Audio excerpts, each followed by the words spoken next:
Hivi umeshawahi kujiuliza kuwa ukifa nafsi yako inaenda wapi? Huyu mwamba alikuwa tajiri sana. Alipata ajali na kufariki ghafla. Karibu Eddie. Gari yangu iko wapi? Gari yako ipo duniani na hapa upo mbinguni. Alijutia sana kwa nini hakutenda mema wakati wa uhai wake. Katika ulimwengu wa roho aliona mambo mengi ya kutisha sana.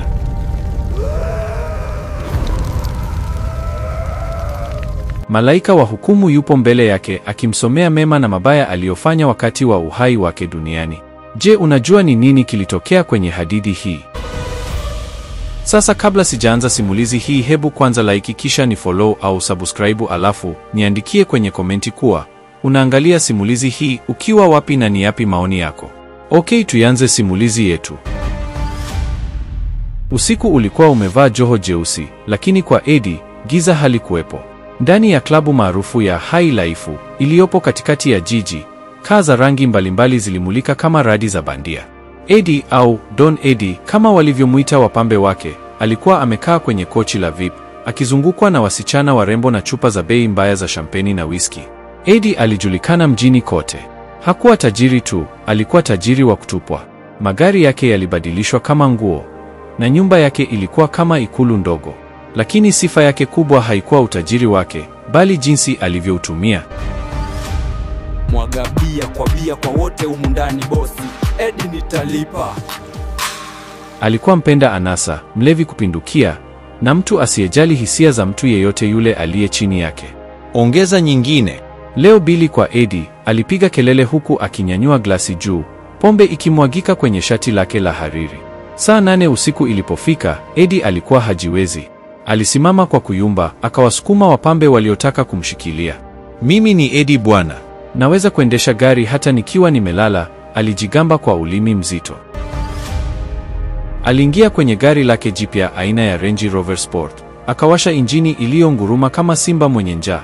Barabara ilionekana kwake kama uwanja wa mashindano. Alikanyaga mafuta. Gari ilichanja mbuga, ikapita taa nyekundu kama vile hazipo.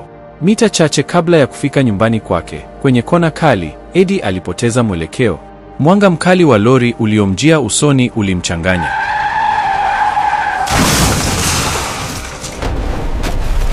Gari la Eddie lilipaa na kubiringika mara 3 kabla ya kutulia bondeni. Kimya kilitawala. Damu ilichuruzika. Na pale pale, pumzi ya mwisho ya Don Eddie ilikoma.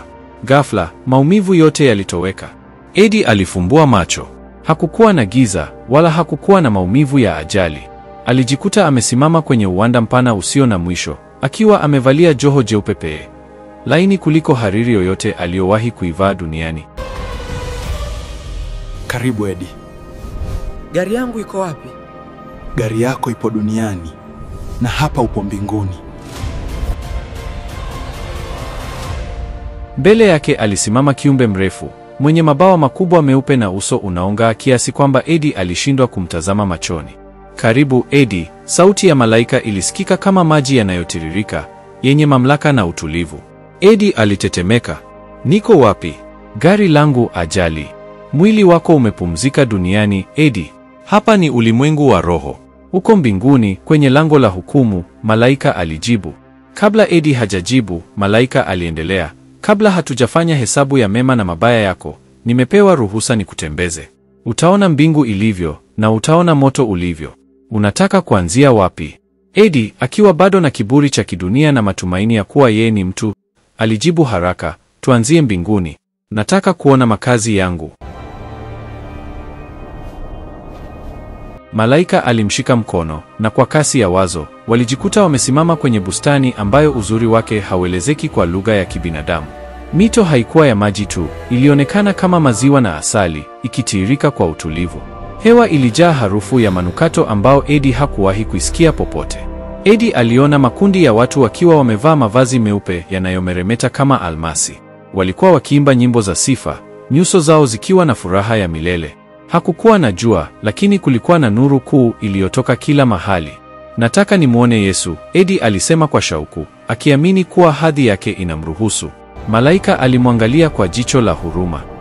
Yesu utamwona tu pale utakapofanyiwa hesabu yako ya mema na mabaya na kukubaliwa kuingia huku moja kwa moja. Eddie alijisikia mnyonge kidogo. Basi nataka kuwaona wazazi wangu.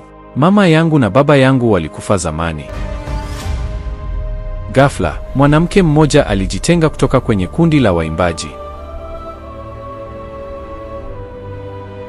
Alikuwa anang'aa, uso wake hauna mikunjo ya uzee wala maumivu. Alikuwa mama yake Eddie. Mwanangu. Mama alimuita na kumkumbatia. Eddie alihisi upendo ambao hakuwahi kuupata kwenye klabu zake za anasa. Mama, umependeza sana, Eddie alilia. Kisha akaangaza macho huku na kule. Baba yuko wapi? Si naye alikuja huku. Alikuwa mtumishi wa Mungu, mchungaji mkubwa.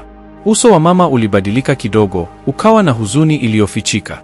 Mwanangu, baba yako hayupo hapa. Hayupo? Inawezekanaje? Alijenga makanisa. Alihubiri Injili. Eddie alifoka kwa mshangao. Malaika aliingilia kati. Baba yako alikuwa mchungaji kwa jina, Eddie, lakini moyoni na sirini alikuwa akitumia nguvu za giza. Alijifanya anatoa msaada na kuponya. Kumbe alikuwa akiwatupia waumini wake mapepo bila wao kujua, ili wamtegemee yeye. Aliuza nafsi yake kwa Ibilisi ili apate umaarufu na pesa. Huku mbinguni tunahukumu moyo, si matendo ya nje. Maneno yale yalimchoma Eddie kama mshale wa sumu. Baba yake, shujaa wake, alikuwa tapeli wa kiroho. Sasa twende ukaone upande wa pili, malaika alisema. Mazingira yalibadilika ghafla. Hewa safi ilipotea, ikachukuliwa na harufu ya kiberiti, nyama kuungua na moshi mzito. Joto liliongezeka kuwa kali kuliko tanuru la kuyeyushia chuma. Walifika ukingoni mwa shimo kubwa. Chini kulikuwa na ziwa la moto linalotokota kama lava ya volkano. Kelele za kilio, kusaga meno na majuto zilitanda angani. Eddie aliogopa. Miguu ilimtetemeka. Angalia kule, malaika alinyoosha kidole. Katikati ya ndimi za moto, Eddie alimwona mtu akijaribu kukwea juu, lakini anarudishwa na minyororo ya moto. Alikuwa baba yake. Uso wake ulikuwa umejaa mateso yasiyoelezeka. Eddie, mwanangu, nisaidie. Maji, tone la maji. Baba yake alipiga kelele iliyopasua moyo wa Eddie. Eddie aliziba masikio. Hakuamini macho yake. Pembeni ya baba yake alimwona kiongozi mwingine wa dini aliyemjua duniani, na mwingine kutoka dini tofauti, sheikh maarufu. Wote hawa walikuwa watu walioheshimika duniani, walioaminika kuwa ni daraja la kwenda kwa Mungu. Hawa wote, malaika alieleza kwa sauti ya kutaabisha, walitumia vibaya vyeo vyao. Walitumia dini kama biashara. Walizini, waliiba sadaka za wajane, na walipotosha ukweli kwa faida zao. Huku ndiko walikochagua. Eddie aliona viongozi wa kisiasa, matajiri aliowajua, wote wakiteseka. Alianza kuhisi hofu ya kweli juu ya nafsi yake mwenyewe.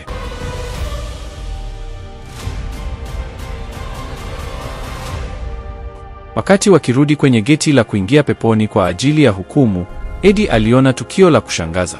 Lango la peponi lilifunguka na mtu mmoja alikuwa akikaribishwa kwa shangwe. Eddie alimkazia macho.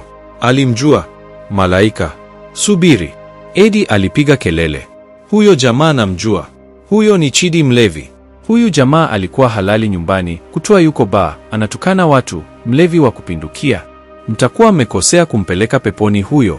Malaika alitabasamu kidogo, tabasamu lililojaa hekima. Eddie, wanadamu wanaangalia matendo ya wazi, Mungu anaangalia moyo na sadaka ya dhati. Ni kweli, Chidi alikuwa mlevi na alikuwa na shida zake. Lakini alikuwa na moyo wa dhahabu ambao wewe hukuwa nao. Kivipi? Eddie aliuliza kwa wivu. Pamoja na ulevi wake, huyu Chidi alisaidia yatima wengi kimya kimya. Hakuwahi kumpita mjane bila kumpa chochote alichonacho. Na unakumbuka miaka 10 iliyopita? Malaika alimvuta Eddie kwenye kumbukumbu. Picha ilitokea hewani. Eddie alijiona yeye mwenyewe, sio huyu tajiri, bali wakati alipokuwa maskini sana zamani. Alikuwa amekaa nje ya chumba chake, mwenye nyumba amemtolea vyombo nje kwa kukosa kodi. Chidi mlevi alipita, akiwa amelewa, akamwona Eddie analia. Usilie. Chukua hii mwanangu, utalipia kodi. Chidi aliingiza mkono mfukoni, akatoa pesa zote alizokuwa nazo, pesa ambazo angezipeleka baa, akamlipia Eddie kodi na kumwachia pesa ya kula. Alikusaidia wewe wakati huna kitu, malaika alisema.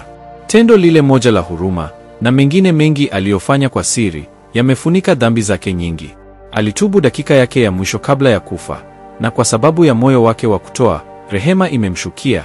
Eddie aliinamisha kichwa. Alikumbuka siku hiyo. Alikuwa amesahau kabisa wema wa Chidi baada ya kupata utajiri. Zamu ya Eddie ilifika. Kitabu kilifunguliwa. Malaika alimwangalia Eddie. Hakukuwa na haja ya kusoma sana. Eddie, Malaika alisema kwa huzuni, ulipata utajiri lakini ukasahau maskini. Ulipata nguvu ukanyanyasa wanyonge. Ulilewa anasa ukasahau nafsi yako. Hata huyo mlevi aliyekusaidia hukumwona wa maana ulipotajirika. Eddie alijua hatima yake. Kichwani mwake alijua yeye ni kuni ya moto tu. Malaika, naomba msamaha. Eddie alilia, lakini alijua ni wakati wa haki, sio rehema tena. Malaika aliinua mkono kuelekeza kule kwenye lile ziwa la moto. Eddie aliona giza likimkaribia. Joto lilianza kumunguza. Alifumba macho akipiga kelele, nipe nafasi nyingine, nipe nafasi nyingine. Ghafla, katikati ya ile hofu, alisikia sauti. Sio ya malaika, sio ya Mungu. Ilikuwa sauti ya mwanadamu, ya mbali sana. Oya, vipi wewe? Sauti ilizidi kuwa kubwa. Picha ya mbingu na moto ikaanza kuyeyuka kama ukungu. Wewe Eddie, amka bana. Eddie alikurupuka kwa mshtuko mkubwa. Moyo wake ulikuwa ukidunda dudududu kama ngoma za asili. Hakukuwa na klabu, hakukuwa na Range Rover, hakukuwa na malaika wala joho jeupe. Aliangalia mikono yake, ilikuwa michafu, imejaa weusi wa mkaa. Aliangalia mavazi yake, yalikuwa yamechanika na kutoa harufu ya jasho la siku nzima. Alikuwa kwenye kibanda chake cha miti, kilichojaa magunia ya mkaa. Jua kali la Dar es Salaam lilikuwa likipenya kwenye matundu ya bati na kumpiga usoni.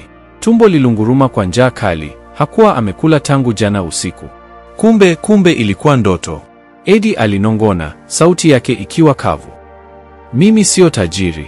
Mimi bado ni muuza mkaa. Kilio kilimkabana kooni. Ile ndoto ilikuwa tamu sana upande wa utajiri, na ya kutisha sana upande wa hukumu.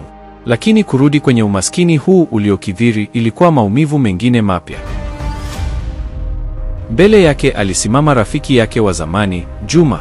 Lakini Juma huyu hakuwa kama Eddie. Juma alikuwa amevaa suti ya gharama, ananukia pafyumu kali, na mkononi kashika funguo za gari aina ya Prado iliyokuwa imepaki nje ya kibanda cha mkaa. Vipi, mbona unalala mchana kweupe na jua lote hili? Juma aliuliza huku akipangusa vumbi kwenye kiatu chake cha ngozi. Eddie alimtazama Juma kwa wenge la usingizi lililochanganyika na njaa. Kumbukumbu ya ndoto bado ilikuwa mbichi. Moto ule, baba yake akiteseka, mlevi akiingia peponi. Juma alimsogelea, akatoa tabasamu la kishikaji lakini lenye maana nzito. Eddie, rafiki yangu, tumehangaika wote sana. Unakumbuka uliniambia nini mwezi uliopita? Ulisema unataka utajiri, umechoka kuishi kama panya. Eddie aliitikia kwa kichwa kinyonge. Ndio, nimechoka, Juma. Juma alimshika bega. Sasa nimekufuata. Leo ndio ile siku. Nikupeleke kwa mtaalamu. Huyu mzee hatani.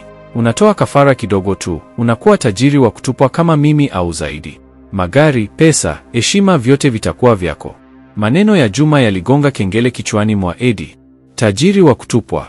Hilo ndilo jina alilokuwa nalo kwenye ndoto. Kafara, nguvu za giza.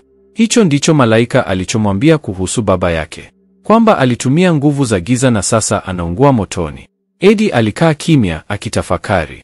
Picha mbili zilipigana kichwani mwake. Picha ya kwanza, yeye ni tajiri, anaendesha Range Rover, anakula na kunywa, lakini mwisho wake ni moto wa milele na mateso kama ya baba yake.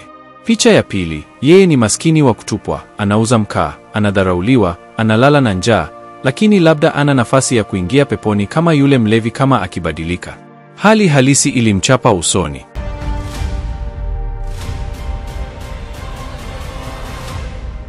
Umaskini ulikuwa unauma kama ugonjwa. Ndoto ilikuwa inatisha, lakini umaskini ulikuwa unaua taratibu. Eddie, twende. Gari liko nje, Juma alihimiza, akiangalia saa yake ya dhahabu. Eddie alimeza mate. Nafsi ilimsuta. Moyo ulimwenda mbio kukumbuka ule moto.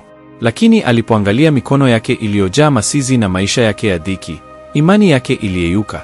Tamaa ya kuishi kama mfalme, japo kwa muda mfupi duniani, ilimzidi nguvu hofu ya maisha ya baadaye.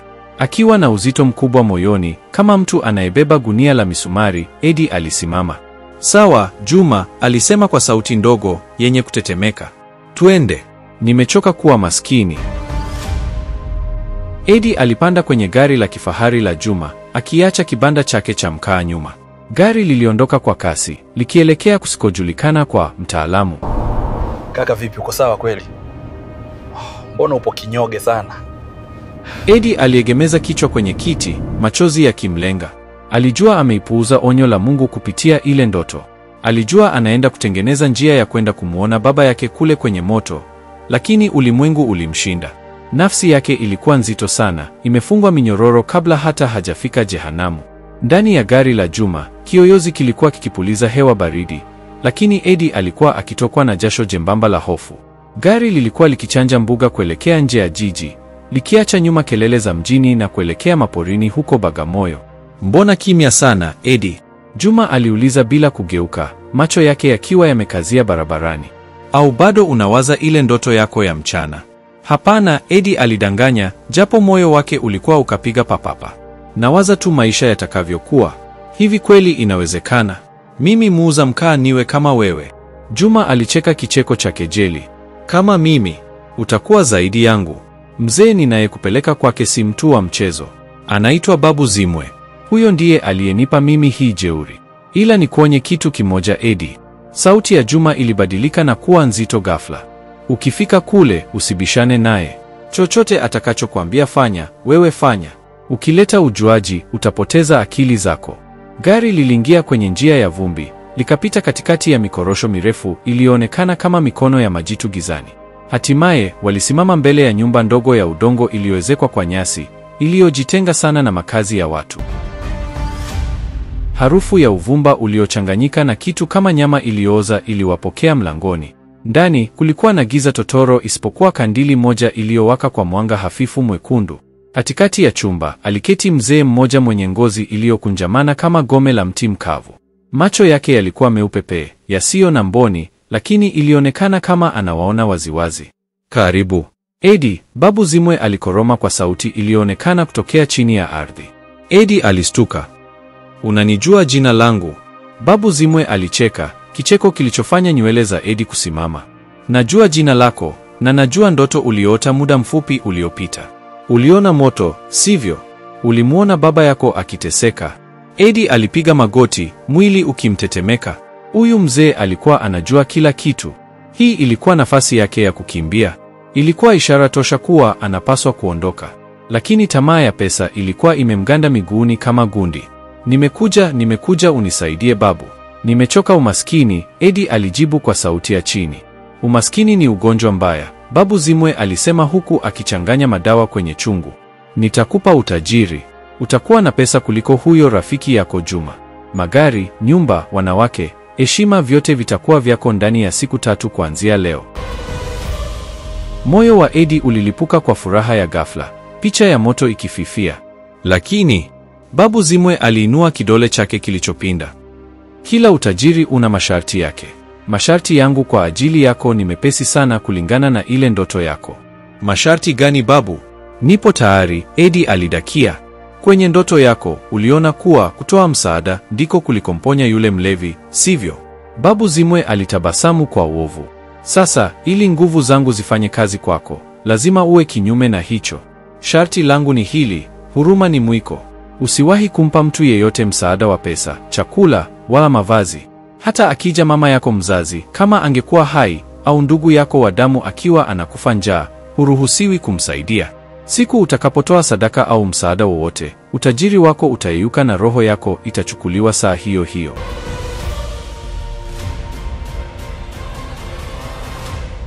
Eddie alimeza mate.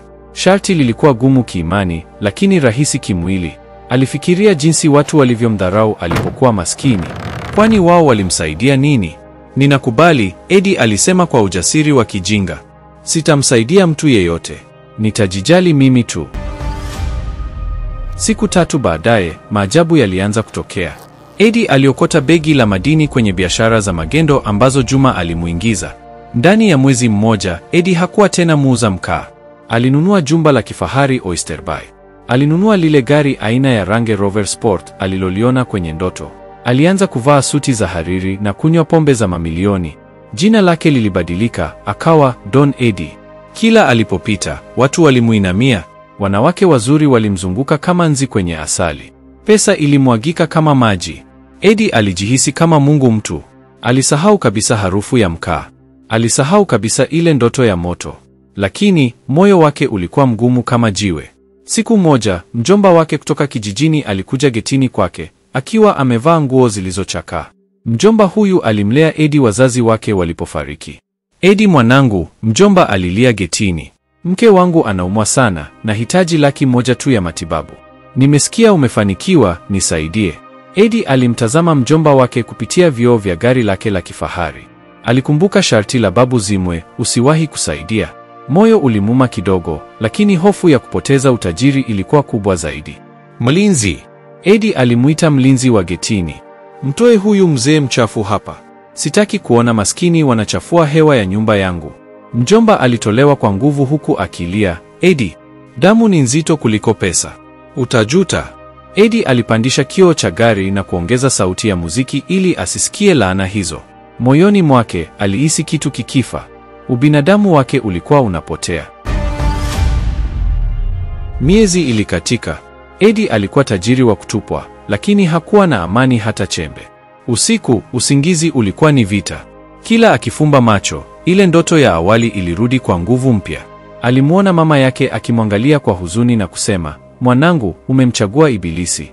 Alimwona baba yake akimnyoshea mkono ulioungua kutoka motoni akisema, unakuja huku, unakuja huku. Eddie aliamka katikati ya usiku, mwili umeloa jasho, akipiga kelele. Ili kukwepa hizi ndoto, alianza kunywa pombe kupita kiasi. Alishinda klabu usiku kucha, akigawa pesa kwa malaya na wapambe, kwani Babu Zimwe aliruhusu kutumia pesa kwa anasa, lakini sio kwa msaada wa dhati. Siku moja, akiwa klabu Higlife, alimwona mtu anayefanana na yule mlevi wa kwenye ndoto yake, Chidi. Kwa kweli, alikuwa Chidi halisi wa mtaani kwao. Chidi alikuwa amechoka, anaomba nje ya klabu. Eddie alipokuwa anatoka, Chidi alimvamia miguuni. Nisaidie rafiki yangu wa zamani. Nina njaa sana. Don Eddie, rafiki yangu wa zamani, nimekufa njaa, nisaidie hata 500 ya kula. Eddie alisimama. Pombe ilikuwa imemjaa kichwani. Alimtazama Chidi. Alikumbuka kwenye ndoto malaika alivyosema, huyu mlevi aliingia peponi kwa sababu alikusaidia wewe. Kwa sekunde moja, Eddie alitamani kuvunja lile agano. Alitamani kumpa Chidi pesa rundo ili amshukuru kwa wema wa zamani. Mkono wake uliingia mfukoni na kushika noti ya 10,000.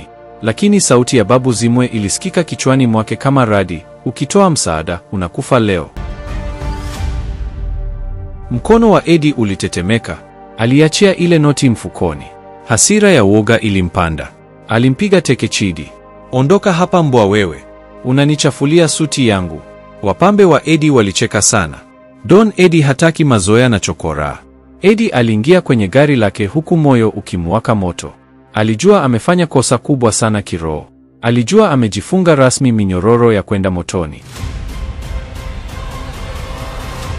Usiku huo, Eddie alikunywa kuliko siku zote. Alitaka kuzima dhamiri yake iliyokuwa ikipiga kelele. Saa 8 usiku ilipofika, alitoka klabu akiwa hajiwezi, kama ilivyokuwa kwenye ile ndoto ya awali. Aliingia kwenye Range Rover yake. Mimi ni Eddie bwana. Hakuna wa kunishinda, alijigamba, ingawa safari hii sauti yake ilikuwa na kilio ndani yake.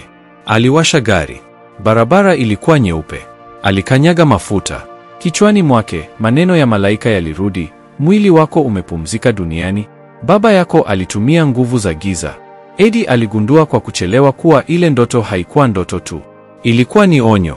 Mungu alimpa nafasi ya kuona mwisho wake kabla hajafanya maamuzi, lakini yeye akaichagua pesa badala ya wokovu. Alipofika kwenye ile kona kali inayoelekea nyumbani kwake, ile kona ambayo aliona kwenye ndoto, aliona kitu cha ajabu. Katikati ya barabara hakukuwa na lori. Kulikuwa na Babu Zimwe amesimama, akicheka na kunyoosha mkono kumpungia. Muda wako umeisha, Eddie. Masharti yamekamilika. Eddie alijaribu kukanyaga breki, lakini miguu iliganda. Gari lilichukua uelekeo wake lenyewe.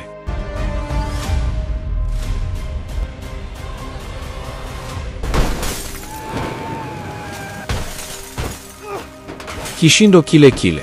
Gari lilipaa na kubiringika bondeni. Giza liliingia, lakini safari hii, alipofumbua macho, hakuona tena malaika mwenye joo jeupe. Aliona anga jekundu, moshi mzito na harufu ya kiberiti. Mbele yake hakukuwa na geti la mbinguni. Kulikuwa na geti jeusi la chuma lenye maandishi ya moto. Na kule ndani alisikia sauti ya baba yake ikimuita kwa uchungu, "Karibu mwanangu, tulichagua vibaya." Eddie alipiga yowe la majuto ambalo halikusikika duniani, lakini lilirejesha Mwangwi milele kuzimu. Safari yake ilikuwa imekamilika.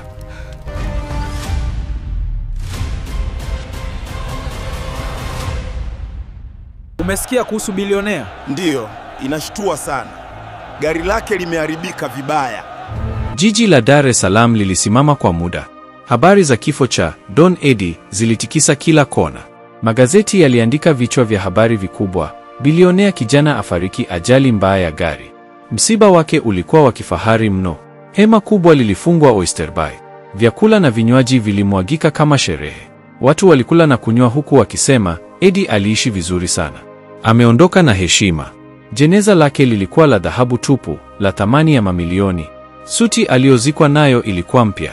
Kila kitu kilikuwa cheupe na kingavu kwa nje. Lakini wakati jeneza hilo linashushwa kaburini, Juma alikuwepo. Hakuwa analia. Alikuwa amevaa miwani meusi kuficha macho yake yaliyokuwa yakicheza kwa hofu. Alijua siri ambayo hakuna mwingine aliijua. Alijua kuwa lile jeneza la dhahabu lilikuwa limebeba mwili mtupu, wakati roho ya mwenyewe ilikuwa imeshafungwa minyororo ya moto. Wakati udongo unatupwa juu ya jeneza, Juma alisikia sauti ya Babu Zimwe ikinong'ona sikioni mwake kupitia upepo, "Mmoja ameenda, zamu yako inakuja." Juma alitetemeka na kuondoka makaburini mbio, akiacha watu wakishangaa. Juma, yule rafiki aliyemuingiza Eddie kwenye mtego, hakuwa salama pia. Utajiri wa masharti hauna urafiki. Wiki mbili baada ya mazishi ya Eddie, Juma alirudi kwa Babu Zimwe. "Babu, nimeleta kafara ya ng'ombe kama ulivyosema," Juma alisema kwa hofu. Babu Zimwe alicheka. Kicheko cha kutisha. "Ng'ombe? Nani anataka ng'ombe sasa? Eddie ameshindwa masharti na amekufa mapema. Roho yake haikunitosheleza. Sasa nataka damu yako wewe uliyemleta." Juma alipigwa na butwaa.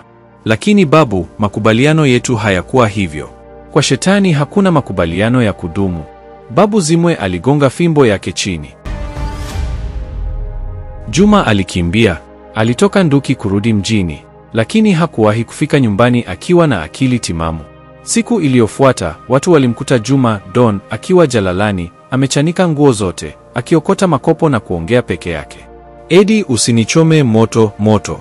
Juma alikuwa akiropoka huku akipigana na maadui wasioonekana. Magari yake yalitaifishwa, nyumba zake ziliuzwa. Yule Don Juma akageuka kuwa chokoraa wa kutupwa, akilipa gharama ya tamaa yake hapa hapa duniani kabla ya kufa. Hili likawa funzo kuu kwa vijana wote waliokuwa wakiwatamani kina Eddie na Juma, kwamba si kila kingaacho ni dhahabu, na njia ya mkato mara nyingi ni njia ya kwenda kuzimu.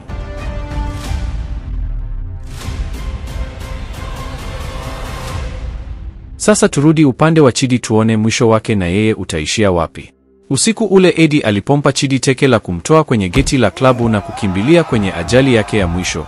Chidi alibaki amelala kwenye vumbi akiumia, lakini hakuumia kwa teke la Eddie, aliumia kwa huruma. Chidi aliinuka, akajipangusa mavumbi. Aliona gari la kifahari la Eddie likiondoka kwa kasi sana, likipotea gizani. Alishangaa kwa nini Eddie alikuwa na hasira kiasi hicho. Maskini Eddie, Chidi alinong'ona. Anazo pesa zote, lakini anaishi kama hana amani hata kidogo. Chidi alielekea kwenye kibanda chake cha siri. Badala ya kununua pombe kwa pesa chache alizokuwa ameomba siku hiyo, alikaa kimya akitafakari. Alikumbuka jinsi alivyoanza kusaidia yatima na wajane kwa siri miaka mingi iliyopita. Ingawa ulevi ulimteka, ndani ya moyo wake bado alikuwa na kile kiini cha utu. Nimshukuru Mungu, alijisemea. Kama Eddie anatumia pesa zake kuwaua watu na kujitia kwenye laana, mimi sitarudia. Kuanzia leo, hivi vibaki vyangu vya kuomba nitavipeleka kwa yatima tu. Huku ndiko kutubu kwa Chidi. Hakwenda kanisani au msikitini, bali alitubu kwa kubadili matendo yake ya kila siku. Wakati Eddie anazikwa kwenye jeneza la dhahabu, Chidi alikuwa mbali, akicheza na watoto yatima mtaani. Hakuijua habari ya ajali, lakini alihisi amani. Siku chache baadaye, kitu cha kushangaza kilitokea. Chidi alipokuwa akitafuta makopo na chupa tupu karibu na eneo la ajali ya Eddie, aliona kitu kikinga kwenye kichaka kilichofichwa na mmea. Ilikuwa ni bahasha ya ngozi iliyokuwa imeanguka kutoka kwenye gari la Eddie kabla ya ajali. Ndani ya bahasha, Chidi hakuona pesa taslimu. Aliona hati miliki, title deed, ya kiwanja kikubwa cha Eddie kule Mbezi, pamoja na nyaraka za bima ambazo Eddie alijaza kimakosa kabla ya kifo chake, akitaja kuwa mali zake za siri apewe mtu yeyote atakayepatikana eneo hilo ikiwa atafariki bila wosia rasmi. Eddie alikuwa amejaza fomu hiyo kwa dharau, akiamini hawezi kufa. Chidi hakujua la kufanya. Nyaraka hizo zilimpa umiliki wa kiwanja cha thamani. Sitaki pesa, Chidi alijiambia. Sijui hata Eddie alizipataje. Lakini malaika kwenye ndoto walisema kusaidia ndiko huleta baraka. Chidi alichukua hati hizo na kuelekea kwa mchungaji mmoja mwema, Mchungaji Yohana, ambaye alikuwa akijulikana kwa uaminifu wake na ambaye pia alikuwa anamfahamu Eddie. Kweli Mungu akubariki sana. Una moyo wa kipekee Chidi. Nataka mali hiyo itumike kihalali. Mchungaji Yohana alishangazwa na uaminifu wa Chidi. Mlevi kama wewe, kurudisha mali ya thamani kiasi hiki? Sizitaki mchungaji, Chidi alisema. Mimi nimemwona tajiri anapotea kwa tamaa. Nataka mali hii itumike kwa njia sahihi. Nimeacha ulevi. Naomba kiwanja hiki kijengwe kituo cha watoto yatima na wajane. Nimeahidi mimi mwenyewe kuwatumikia watu maskini kwa heshima ya Eddie, ili roho yake ipate angalau chembe ya nuru kupitia matendo haya. Mchungaji Yohana alilia kwa kuguswa. Wote walitafuta namna ya kisheria na kwa msaada wa mchungaji, hati hiyo ilitumika kujenga kituo cha huruma cha Eddie. Chidi akawa msimamizi mkuu wa kituo hicho. Alibadilisha nguo zake chafu na kuvaa suti nadhifu, si kwa utajiri, bali kwa heshima ya kazi yake mpya. Hakunywa tena tone la pombe. Alitumia uzoefu wake wa kuishi mtaani kuwafundisha watoto na vijana jinsi ya kukwepa mitego ya maisha. Alibaki kuwa mtu mnyenyekevu, akijua jinsi ilivyo kuishi kama chokora. Alikumbukwa kama mtu aliyetoka shimoni na kuwakumbuka wengine waliokuwa huko. Alitunza urithi wa huruma ambao Eddie aliupuuza. Miaka 30 ilipita. Chidi, ambaye sasa alijulikana kama Mzee Chidi wa Huruma, alikuwa ni kiongozi maarufu katika mji, akisimamia kituo kikubwa chenye mamia ya watoto. Siku moja, akiwa amekaa kwenye kochi akitabasamu huku akisoma kitabu cha Biblia, Chidi alihisi usingizi mzito ukimjia. Hakuwa mgonjwa, alikuwa mzee tu na amechoka baada ya maisha marefu ya utumishi wa dhati. Alifumba macho na kuacha pumzi yake ya mwisho. Wakati huu, hakukuwa na ajali. Hakukuwa na hofu. Alifumbua macho yake, na badala ya kibanda chake cha sasa chenye amani, alijikuta amesimama mbele ya lango jeupe la kung'aa. Malaika yule yule aliyemuonesha Eddie mbingu na moto, alisimama mbele yake, lakini safari hii uso wake ulikuwa umetabasamu sana. Karibu sana Mzee Chidi kwenye makao ya milele. Malaika, karibu Chidi wa Huruma. Chidi, kwa unyenyekevu, mimi bado najiona mlevi na mnyonge. Sijui kama nastahili. Malaika ananyosha mkono. Mungu haangalii pale ulipotoka, huangalia pale ulipoelekea. Wewe ulikuwa mlevi, lakini moyo wako ulibeba upendo. Ulifanya biashara na wema uliokuwa umeufanya zamani kwa Eddie, na ukaurudisha kwa watoto wengi. Umemkumbuka Bwana kupitia matendo yako ya siri. Malaika anamfungulia Chidi lango. Karibu sana Chidi. Malaika, karibu nyumbani, kwenye uzuri wa maziwa na asali. Yesu anakusubiri. Chidi aliingia ndani. Nuru ilimfunika. Aliweza kumwona mama yake Eddie akiimba kwa furaha, na viongozi wengi wanyenyekevu ambao hawakuonekana maarufu duniani. Chidi alitabasamu. Amefika. Huu ulikuwa mwisho wa kweli, kwamba si pesa au dini ya nje inayookoa, bali huruma na mapenzi ya dhati.